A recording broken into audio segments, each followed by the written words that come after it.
Welcome to the pairing mode. We have a special guest star today, and his name is Blake, my son, and he's got some cool stuff to go over. We got some cool stuff to go over, so let's get to it.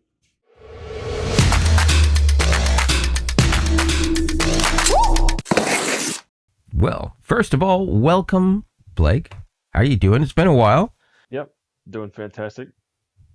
Yeah, I just came in for the week in Nashville. Now that I'm working remotely now, so I can bounce around wherever I please. That sounds pretty nice. Sounds like you were bouncing around a lot, anyways, all over the world. Yeah, true. So, yeah, a little bit less tight now, though, right? Yeah, more bouncing. That's right. That sounds like a lot of fun, actually. So, getting a lot more productive. So, what's going to be the first thing on our agenda? We're going to start with Google or Google. You know what? I was thinking actually about Google because the I/O's coming up. Okay. Yeah, there's tons of Google news, and it's man. I really am looking forward to seeing how OpenAI is going to respond to this, because they obviously, remember we talked about last podcast how we thought they might try to come out with some stuff or a new version or something before the actual, because it's rumored 4.0 is coming out. But haven't seen anything, haven't heard anything. I mean, 5.5 is out. It's pretty solid, but yeah, it's going to be interesting to see how OpenAI responds. Yeah. Well, it's going to be interesting to see what they announce at I/O in the first place. I mean, considering, the rumors are now pointing to a number as small as 3.2 for Gemini. And I don't know where they're going with this. It is possible that they may be giving us way more stuff a little bit later than originally we thought. So we may end up getting one of those announcements. Hopefully it's not going to be an announcement like the great new thing that they announced, I think it was 8 years ago or something like that, maybe 9, where they talked about in the not too distant future, you're going to be able to take a photograph. Your kids are playing baseball, but you're behind the fence, and you're going to be able to race the fence without messing up the picture of your child or the baseball diamond. And they used that as an example.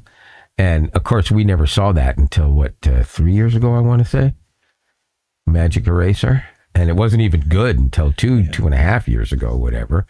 And now AI just completely demolishes that anyways. Yeah. But hopefully it's not going to be like that. I'd like to see at least the jump to 3.5 and have it be a major upgrade rather than just, we've added nothing, but here's a new version number. Yeah. I think it's going to be significant. I mean, only time will tell, but it's there's been some historically accurate industry experts that said like, hey, this is going to be like a major boost. So yeah, that's true. I'm just concerned that it might be a little bit slower. They're going to talk about it, but it's not going to come out until at least August or something like that. And even then, it still won't contain everything. I want my memory feature in Gemini Live, and I'm going to say this every time because it's what would make things work better. What? Sorry, I just clicked something. I didn't go off the screen, did I? Okay, because that's just really weird. It just whatever. Now it's covering everything. So we'll move on. Yeah, so let's actually take a step back.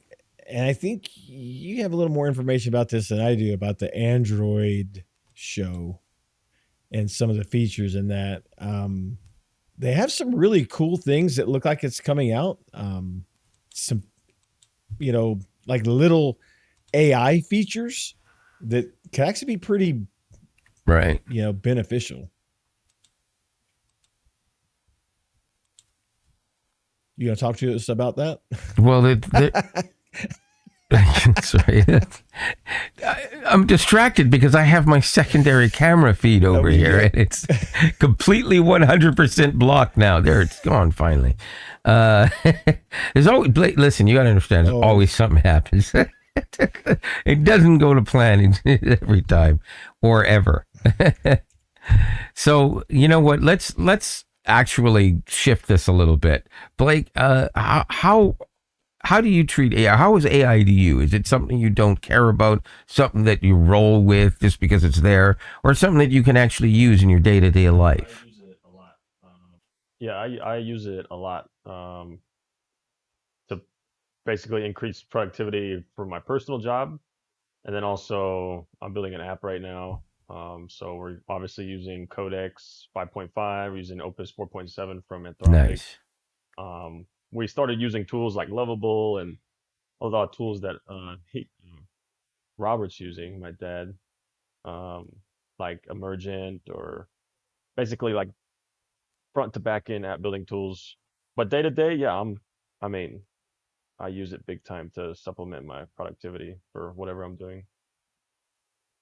Well, see, that's the kind of thing that I've always said, you know, AI, to use it for whatever your abilities are for. And in your case, it works great to help you build a business, get by through daily life. For me, it's predominantly just about everything that I need to do. I mean, aside from the whole turn on the lights and all that kind of stuff, which anybody can do with it, obviously. I got an email today. Actually, it turned out it was yesterday. Kind of embarrassing. Apparently, I didn't see it for a job interview. So naturally, in a panic, I'm like replying as fast as possible, and I was like, I had to get Gemini to polish it for me because I didn't want to sound like the back end of an ass, or the ass of an ass. So I had Gemini polish it up for me so that I get a better shot at it. But I also had Gemini fix my resume very easily, because I had a recruiter call me last week and say, you need to fix this, that, and that in your resume. So I did. She said, this is pretty good. And then I thought about it, and I thought, well, why don't I just put this through Gemini? And Gemini fixed it even better. So I sent it to her, and she said, oh, this is way better. Then, a week later, I get a job interview. Yeah. So it works. Yeah, you got to use it to supplement, Yeah. I mean, basically, for most people now, it's a replacement for Google, Yeah. So instead of using Google to search things, you just ChatGPT it. Oh, yeah. Or Gemini. Yeah, if you want an inferior. Well, you could go there, but I don't think that's so true anymore. I've done the testing, and I literally had to turn ChatGPT off. It was so abysmally bad the last time I Well, 5.5 is on a different level. Like the parameters measured. I tested it with 5.5. I'm not talking about that though. Day-to-day life, and for the average person using it, it's a completely different story. Gemini is way, way, way better in that area. But there's other things like Anthropic will blow everybody away in coding. Well, maybe not for long. Coding, yeah, in enterprise application and coding, Anthropic has the edge right now for sure. Yeah, anybody argues that, and they don't know what they're talking about. It's like, somebody say, no, Gemini can do a better job of coding. No, even Google knows that. They've never made that claim. Yeah. That's the interesting thing about it, right? So, but speaking of choices, iPhone users, or well, I guess anybody on a Mac really, Apple stuff, they're going to have the choice of Gemini or ChatGPT or whatever it's called. Anthropic. Perplexity. Well, that's not Perplexity. Not Perplexity. Well, yeah, Perplexity. You're right. Yeah, but most people probably won't. They'll probably just stick with Gemini just because it's just Gemini. They're just really gonna be asking it, how long does it take to get to work? Which they'll just ask Siri anyways. So, because Siri's the one, or Gemini's the one that's basically under the hood of that,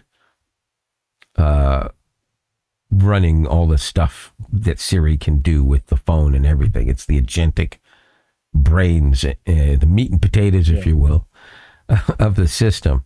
So if somebody says, I'd rather choose Chat GPT, there's still going to be Gemini running Siri. It's just that when they ask for anything outside the phone, it's going to go to Chat GPT to get information off the internet. I was going to say interwebs, but it's not 1996.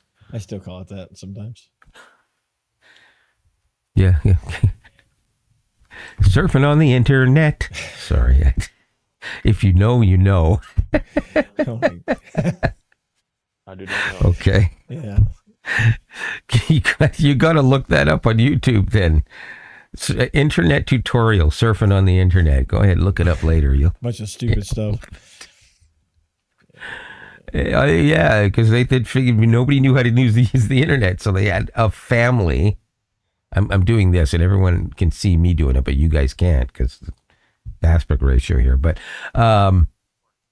so of course everything was super corny. I think the family was like the most loving possible family,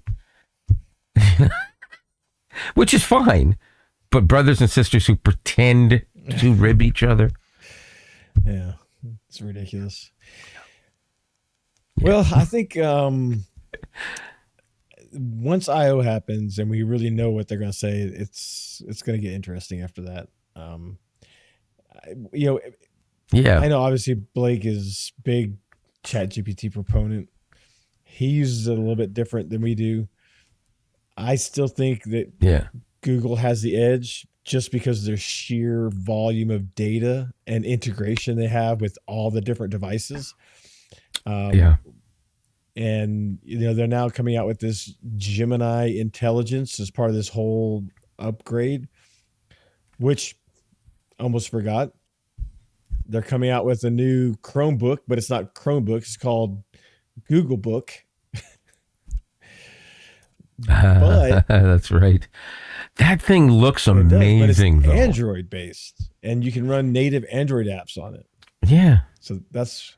Yeah. And, well, not just native Android apps. This is the coolest thing I've ever seen. Okay. You know how you can basically easily switch, if you're in a Mac ecosystem, you can easily switch doing projects and stuff from your Mac to your iPad to your iPhone to your iPad to your Mac, back and forth. Of course, you can technically do that with Android and Windows too. It's not that much of a hoop to jump through, but it's not quite as seamless. However, if you get this new, what do they call it? Google Book. They come up better name with that. Come on. Anyways, if you get this new Google Book, why not though? Not only does it run your Android apps, it's Android based, except full desktop-like experience, or laptop, whatever. But you actually, it's connected to your phone. So you can be out with it, and it's just on your phone's internet connection, because unlike in the old days, you're just on all the time. Like, I got to find a Wi-Fi spot to use it. No, it's just there. Right. No different than your watch being on your wrist. But the other thing, too, is that you actually get the actual what your phone looks like with all your apps right there, and you can sit there and open the phone apps on your Google Book. Yeah. So you're literally operating the stuff from your phone. So you're like, okay, I need to do this, but I need to do it in the app on my phone, but I'm busy here and I don't want to have to pick up my phone and go through that. I can just use my mouse and keyboard right now. So you just click on the icon and open the phone on your laptop and work on everything. And then, of course, obviously, it's drag and drop. If you've got apps, it's stuff open, and you just drag and drop if you need to do that. That would be unbelievably convenient. I mean, I would honestly love it if I could do that right now. It's obviously one of the can't. Cool features I saw that I could. Watching Marcus Brownlee talk about it is they've made it to where, of course, it's Gemini is built in. You can take the mouse and you can wiggle it, and it'll bring up a Gemini like window, and then you just click on something on the screen and you can ask it questions about what you click on. And you can do custom widgets. So you could tell Android or your Google Book to, like he gave the example of going on vacation, and it'll create a widget just for that vacation. Then you delete it when it's done. That's pretty cool. Yeah, no, that's awesome. I'm looking forward to that. There's a lot of new AI features that we've been getting, and we're just seeing the baby steps of what we're going to get just a few months away from now, which is pretty nice. So we're going to see all of these things come up before Apple gets their new version, which will have the new Siri, Gemini powered and everything. So we get it first. And then they'll basically get the same thing. The parity between the OSs is going to be insanely tight at this point next year. Which is, and honestly, I think that's a good thing. Having competition is great, but we should be able to go back and forth from this to that and that to this without issue. It's kind of the reason why printers eventually rolled into having to work on the same protocol. Because if you remember, you had two different styles of printer. You couldn't run them off the same system. It was ridiculous, right? Which is kind of dumb. Just like even when they did use the same protocols, everyone had a different way of them running. So if you remember what it was like in the late 90s, you put a printer on your computer, and you could be there for 3 hours trying to get it to work. Because of the OS and that particular brand. Well, buy the other brand, then it works better. It shouldn't.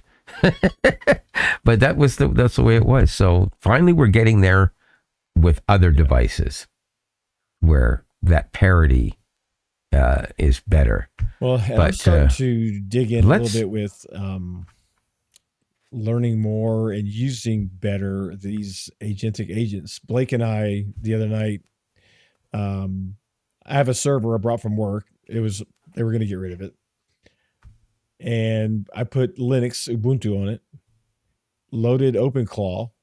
And so now I have an OpenClaw instance running on Ubuntu on the server that I can actually use Telegram on my phone during the day to chat with my agent if I want to tell him to do something. So I'm going to play around with that. But, Google, OpenAI, they're all have these agents now that you can use. And, I was watching a podcast earlier, and one of the guys said that, take Claude, Cowork, and you have Claude, the chatbot. People are using and paying for Cowork and using it like a chatbot. So they're like using it completely wrong. That's true. An agent is not a chatbot. Okay. Yeah, no, it's, but see, this is the kind of thing that I like about, and again, this is a massive advantage, like you said before, about Gemini, because its agentic agents are basically just going to be built from Gemini or be attached to Gemini. So when you use agentic agents for whatever on your devices with Google, it's not gonna matter that you're talking, because you just talk to the chatbot and say, I need this done, and it will shift it to the agent. It's kind of like how originally you had to tap on, you want to make a video or you want to make a song, where you don't even have to do that. You literally don't have to do that. You can just tell it, I want you to make me a picture, I want you to make me a song, or I want you to, make me a video. Because it actually does have a minor amount of agentic ability, and that minor amount that it has in it right now allows it to know exactly what you want it done and to execute that by sending it to the other model, which is, it still, has Gemini telling it what to do, but those are technically not Gemini. But it tells it what to do. So that's why I think you're right. Google has a huge upper hand in this, and they're not going to end up like way up here and Chat GPT down here, and that's never going to happen. They may never even catch up to ChatGPT in overall users, but the abilities that they have for the people using it are going to keep them up there. And let me put it this way: Gemini is never going to end up like Google Plus. Yeah. So, Blake, in your app, and we can actually show that here in a minute, but does it use any of the AI stuff on the back end when it's looking for like your friends in the bars? Wait a minute. Before you go there, can he tell yeah, us about the app and what it does first? Yeah, that might help. Sure. So it's a nightlife social media essentially. Basically, the purpose built of it is to help connect you and your friends and where you want to go for nightlife purposes. So going out to bars or clubs, basically, Oh, it'll aggregate all of the events for all the bars in your area in one place. You'll be able to see where your friends currently are, like where they're checked in. You'll be able to see where they're going. You'll be able to see what events are happening at what bars. You'll be able to search for bars based on like the types of amenities they offer or the bar type, how popular it gets at what hours. You'll be able to see how full or empty the bar is currently. And then you'll be able to create events. So you can create events like for a birthday party at a certain bar, and then you can invite all your friends. Share we have it. a serious echo issue here, so some of what you're saying is not that audible. It's getting picked up on his Sorry. mic. So yeah, just basically full nightlife social media for connecting you with and friends with where you want to go and what you want to do. Oh yeah, that's something I could have used back when I had a life. Okay, so back to your dad's question, to Robert's question about whether you have any AI in the back end of that. Yeah, so right now we actually don't have any AI integration at all. We have some algorithms that work in the background, but all the database querying is basically algorithmic. We do want to implement AI because it would be nice to implement it in a way where, let's say you want to, instead of going to the discover page and then putting in your filters for the type of bar you want, I want Right. upscale cocktail lounge that has a DJ. Basically, instead of doing that and then looking through all the bar types, you would just type it in the search bar. You specify what you want, where you want to go, and like let's say I want a happy hour first, and then I want to go to a cocktail lounge after with a live band, and then it would query our database and build it based on our database and then any publicly available information that the AI can pull, and then basically formulate you a night out. So yeah, that's something kind of in the future. We're trying to think of different ways to integrate AI into it. I know there's a lot when it comes to nightlife.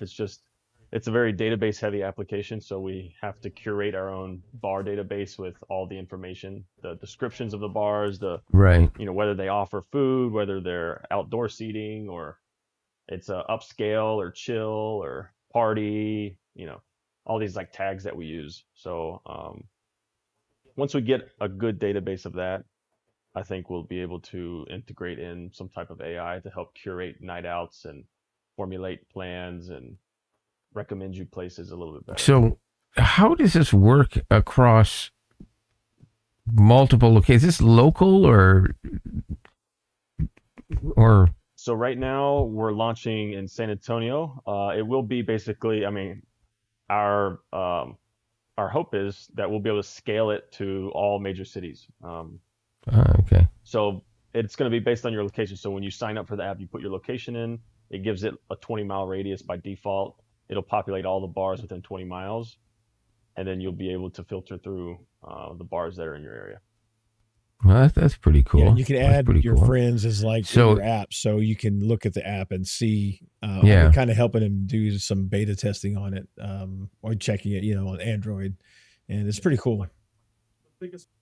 Yeah, like the biggest problem I go out a lot. I've been going out a lot for the last 10 years. The biggest issue I always had was, and everyone has, is trying to sync up with your friends. Like, where are your friends going and what's going on? So if you want a nice happy hour, or you want a karaoke night, or if you want to figure out where Johnny is going tomorrow night, instead of having to message them or group chat or go to the bar Instagram page and look through their events. It was It's all in one it was place. different in our day. In our day, everyone just met up at Bethany's house or George's house or whatever, and then we all went, "Oh, let's go here. No, let's go to that one. No, let's go to this one." And then we'd all go to the same damn bar we went to last week and the week before, for the next 3 years before we changed bars. So this sounds a lot more productive than the way we did it. Yeah, just to centralize one location to find out where your friends are going, and then where you can go. So will this thing also be able to tell you things like whether these are the kinds of places that have longer lines to get in for people that want to avoid that kind of thing and just go someplace that doesn't have a long line? Oh, cool. Yep, we're going to implement, these are kind of more future things because those are, again, it's very data heavy. We have to collect that data. Right. But you're going to be able to, in the future, pay for cover charges in advance, do table. Oh, no, that's pretty cool. Yeah. Yeah. So we're looking at kind of making it like an all-in-one stop. Basically, if you want to go to a bar, you'll know all the information about it. How long the line is, parking, how to dress, the bartender's working, all of it. So I'm just curious about one thing. As the whole Gemini intelligence and Apple intelligence thing kicks in later this year, and once it's well established on both ecosystems, is there a way that you basically allow your application to be open to Apple intelligence and Google intelligence to be able to see into the app, to be able to, so somebody would just say, to Siri or to Gemini, I want to know about, this, so can you go into this app for me and see if that's there? And if it is, I'm going to want to book 3 tickets for me and my friends. I guess that's a possibility. Yeah. I think what's more likely in the future to happen it's just going to be agents running. So an agent would have your credentials to log in, and they'd be able to do anything you would be able to do, instead of it being like a built-in plugin. Oh yeah, like that makes sense. Yeah. Co-work. Yeah. It's just going to be an agent that has your secret in an env file that knows all your passwords to everything. So if they want to log into your Facebook or they want to get on your Google account, they'll just be able to go. Well, I guess that makes sense too, because I mean, like the agent would be running local and be relatively small in comparison, I imagine, right? Like a gigabyte worth of stuff or so. I don't know how much an agent would take, but the bottom line is you've already got the app running. So if it has an agent built into it or something like that, then it would be able to do all of that and still be. But it's probably the same as like Facebook. Like I'm not sure how many use cases there are for it being able to do it for you. Right. Because generally for a social media type app, you're going to want to be the one consuming the information instead of it being outputted to you, I guess. Well, yeah, no, absolutely. I just, it's kind of what it means. Like, for instance, if I wanted to get all of this information and I was talking with my friends, I want to do this and I want to do that. And what do you guys want to do? And where do you want to go? I could literally just right now, ask Gemini, what's available in this genre. George and Mary want to go to, a lounge with a live band, and Barry wants to go karaoke. So can you give me all the examples of what's the closest to that? And do they have lines and everything? And it would do all that searching. And in the next several months, we'll be able to actually use the agentic, AI to actually get it to book if there's something you have to book. But the difference is that I actually would have to not only keep going back and forth with my friends in all of that and get them to look at it maybe too, or just listen to me. But then I'd have to worry about, okay, the money, blah, blah, blah. But what I'm getting from you, unless I'm reading it wrong, is that if you and your friends have this app, this becomes a hub for you all to coordinate what you want to do. Is that correct? So, and therein is for example, if I plan on going to George's Keep on Friday and it's Tuesday, I can indicate in the app that I plan on going here at 10 p.m. And now when I indicate that, all of my friends can see that. Oh, and so So kind of I like can share Facebook, it you'd or I be can like, invite people. when you get there, you can actually do kind of like a check-in sort of thing, so let them know you're there. Yeah, so we have a check-in feature when you Yeah. arrive, and then you have a plan for before you arrive. So before you arrive, you can plan it. Everyone can see, oh, Blake's going here Friday. I'm going to join Oh, that you. must be So then awesome. all your friends You can also join. had a feature where it's like, for instance, if somebody's a little bit too tipsy and they're leaving early, that you can get them to check in at home, so you know they got home safe. Oh, that's interesting. I never thought Yeah, about especially if that. it's a female. She's like, I want to leave. I'm going to go home, and everyone's like, oh, you sure? Then we should get Yeah. you a ride home. Put her in a cab so she's safe, and you still want to know she got home safe, right? Yeah, Yeah. that's a good idea. I think that would be a feature that's more for like close friends because I don't think No, you'd want that not public. No, not public. I'm just saying because Yeah. that's what I'm assuming, unless I'm wrong. I'm assuming that you have a tight friend okay. list. It's only these people can see this particular activity, right? Yeah. I mean, obviously, Yeah, that would be cool. Yeah, that's a good idea. And also integrating potentially with like Uber so that when the trip ends, you get an automatic notification, that notifies that close friend circle. Yeah, that's cool. That's a good idea. I like that. Imagine being able to Appreciate that. tell no your problem, agent, hey, I want to go to a karaoke bar Friday. Find one, make a reservation, post it on, all my social media, sync up, whatever. It goes out, finds it, books it, posts it, notifies all your friends, and that's all you did was basically tell it like 5 sentences, and it's done. That's pretty cool. World we live in. Again, back in our day, walk down the street, 6 blocks down the road, knock on the door, or go to the payphone and call your buddy. Better hope you have some quarters because your sister's using the other line. Keep a pocket of change. Yeah, exactly. Check and see if there's any inside because somebody didn't take their, And then or get in your car and listen to the 8-track on the way to the venue. I'm going back a little too far. I was a kid when 8-tracks were going on. Sorry, I went off the rails there. We do that sometimes. Get drunk, lose your key to your car. On top of that, your car's got a dead battery, so you're stuck and you can't go anywhere. Well, the car didn't have a dead battery. That's right. My phone had a dead battery.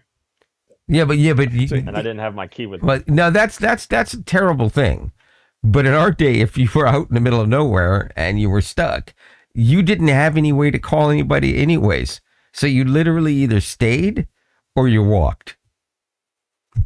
That was it. Yeah. That was nothing. I've actually been with some friends and run out of gas on the highway. Yeah, it's a thing. Yeah. That's pre-cell phones, young kids, in the early 20s thinking that, we knew everything. Yeah, kids don't understand how good they are with all this communication. Some think it negative. I would have loved to have this kind of connectivity at Blake's age when I was his age. Oh my God, no kidding, right? Do you imagine the Friday night cruising down whatever street in whatever city you live in? I mean, back in the day, you popped in a cassette or the radio turned it on and you were bragging about how great your stereo was. Subwoofers were not a thing at the time, by the way. But now, you kids are doing that and they've got, 2,500 or 1,000 watts in some cases in their vehicle going down Yonge Street in Toronto or wherever in Nashville, blaring the subwoofer so loud you can't hear anything but the bass. Well, I mean, if you guys had the same that we have now, it would be the same as it is today. Yeah, probably. Unique social experience. Yeah, it would be a little bit different, but we didn't have none of that. But the thing that I would have loved to have had when I was young would have been, Android Auto with Gemini in it. Hell, even in my last car, I would have loved to have had Gemini in my Android Auto. The car's gone before that happened, though. Unfortunately, Yeah, we'll have to say that but they've done a good job with Android Auto. I've just recently got some of the updates, and I really like the way the map's laid out. It looks better. It seems like it's less laggy. I mean, that's just like a. it never lagged for me though. So it does. I really like it a lot, and I like the Gemini integration. Although sometimes it acts a little weird because I guess because the ambient noise, or if something happens, it'll sometimes just stop talking, or it'll just answer some random thing. The other day,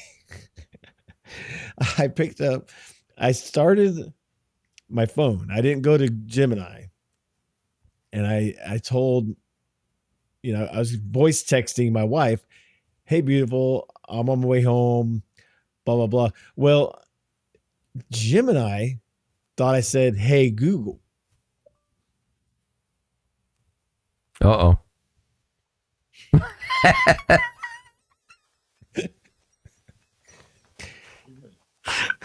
Okay, all right. And so it had on the screen. It had on the screen where I said, "Hey, beautiful, I'm on my way home. I'll be there about 6:30." And it goes, "Oh, thanks. I hope you don't hit too much traffic. I see that there's some backup, blah, blah, blah. You want me to try to route you around that? You want to pick up some dinner on the way home?" I'm like, "Shut up. I was not talking to you." Pick up some dinner on the way home. Yeah, no way. Funny. Oh, that's too precious. You gotta love that.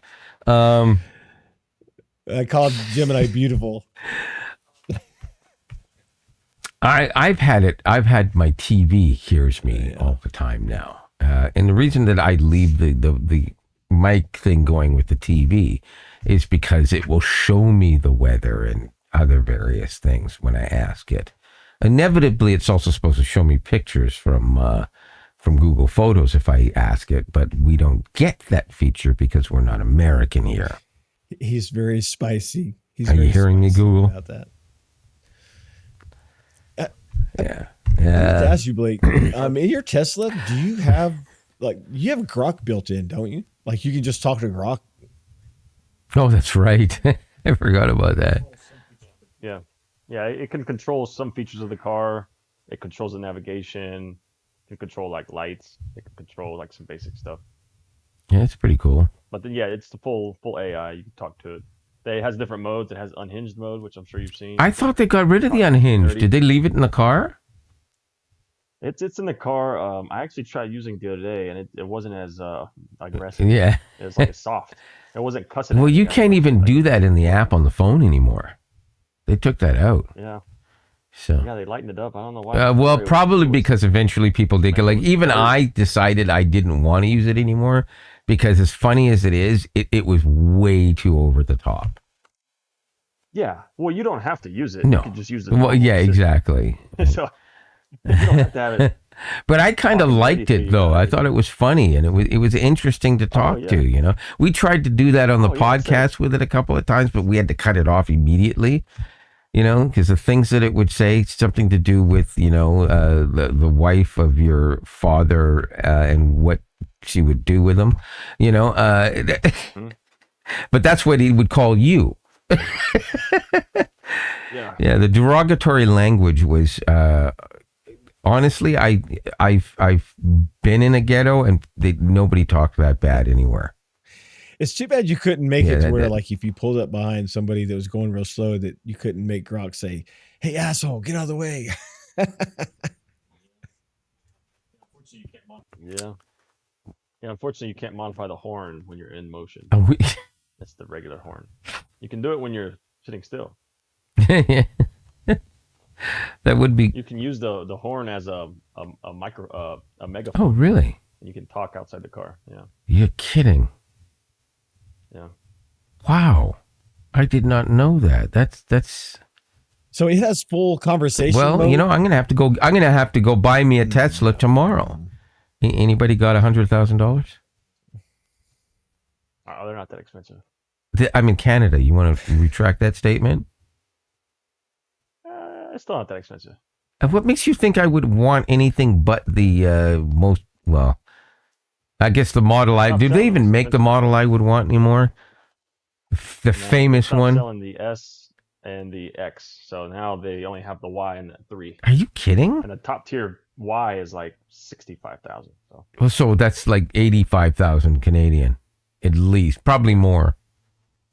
But that's the top. That's the most expensive. So if oh god, man, the best looking one I always thought was always that first one. Yes. Well, I mean the top end of the first one. You know what I mean? The what is it? 100D or something like that. Oh, the S, the Model S. No, what? Model S. Yeah, the Model S Plaid. Yeah. The one that went that did the 60 and what was it? It was still a Model S, 1.99. They had different models. Not originally. Originally, it was like 2.7, and that was, and then they upgraded it. Yeah. But yeah, it beat almost everything to 60. Everything. Yeah. Yeah. Well, originally it beat everything. Teslas are great cars. I mean, I think they're the best car available in the United States to purchase, hands down. Yeah, well, I wanted one for a long time, but now I'm wondering if I had the money, would I prefer that? What's it called, a Rivian? The Rivians are nice. Apparently, originally I wouldn't have agreed with that, but apparently they've made some serious changes and there's some features of it, I can't remember what it is, that I think I would be like, you know what, I'd be curious about that. But the one thing about the Tesla I do know is that I already know exactly how it works. I want a Lucid. So if I were rich, I'd probably buy a Tesla, I admit it. They make badass car. Oh yeah, Lucid. That's right. Yeah, I forgot about They're them. Expensive. I'm not sure I like the way they looked. I'm not. I know it sounds stupid, but then you got the Polster. You know, yeah. You buy a vehicle. It's like buying a glove. It's got to fit. Ask OJ. Too soon. Polster makes some nice cars. That's well, it was a division of Volvo. I think they sold it off or most of it off or something like that. So they still make some nice cars. It's amazing how far off we went on this. Talking about. Yeah. Well, honestly, if you want to talk about dream cars, who here? Show of hands, who here would love to get their hands on Eleanor? You know what I'm talking about, right? I'm gonna pick something other than that if I'm gonna spend that kind of money. But yeah. Well, let's say you're filthy stinking rich and you could have whatever you want. You're Jay Leno. You don't need just one or two. You wouldn't want it. You wouldn't want Eleanor. 10. Oh, you know what? If anybody doesn't know what we're talking about, it's the Shelby Cobra, specifically, I believe the 67, if I'm not mistaken. Right? Nobody? No, I think. Year. I'm pretty sure it's a 67. 68, 71. What's that? Somewhere around there. Somewhere around there. I don't know the exact year. But yeah, I mean, I'd want a GT3 RS, a Porsche GT3 RS. Is that a newer thing? Because I don't know much about them. No, it's not a newer. Been around for a few years. Oh, a few years. Well, newer then, yeah, because Shelby Cobra is like a classic car. Oh, yeah, it's like 2020. But by the way, you wouldn't want any kind of classic car, muscle car, or luxury car? Or... Maybe one. Yeah, maybe. Well, my dream cars aren't classic cars. So it wouldn't matter to you then anyways, then, yeah. Well, no, not dream cars, but I mean, if you did want a classic car. So, Robert, what would your classic car dream be? For a classic car? I don't know. Really? I would have thought for you it'd also be Eleanor. That's what I was going to say. I can't really move past that. I mean, that's like, and it's a 71, by the way, is what it is. 71. Yeah. Oh, 71. Sorry. 67 was a different body style completely. Yeah. That's always been like a bucket list car for me. Or an AC Cobra. Yeah. That's another one. AC Cobra. Badass car. Yeah. That's a good one. GT40? That's a good one. Yeah, GT40. How about the 73 Dodge Dart? No, I'm kidding. No Chrysler products. I'm kidding. I'm kidding. 75 horsepower or something. I don't know. Wait, 72? Did they make a Pinto? I don't know. I just picked a 72? year and said They came up until later.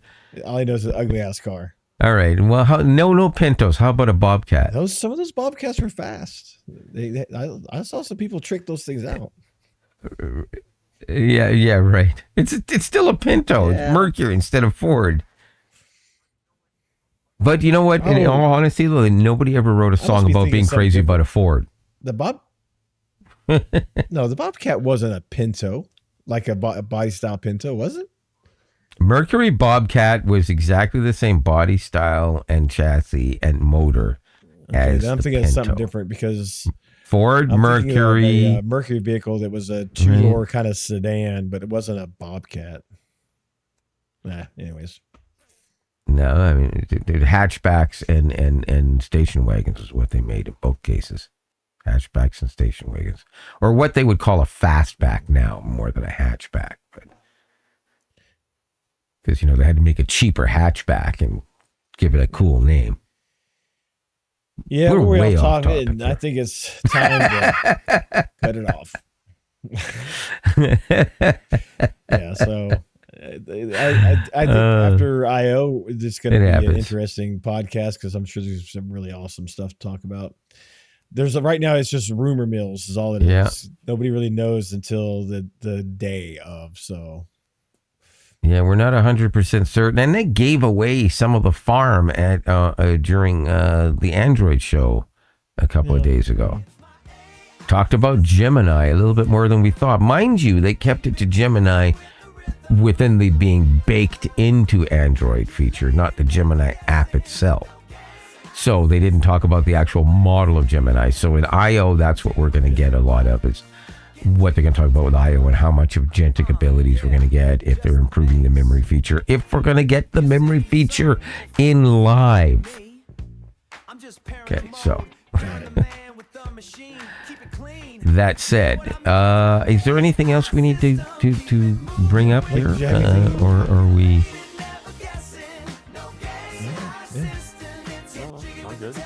Whatever you guys want. No, I think that's. I think we're at a good stopping point. Otherwise, we'll end up talking about,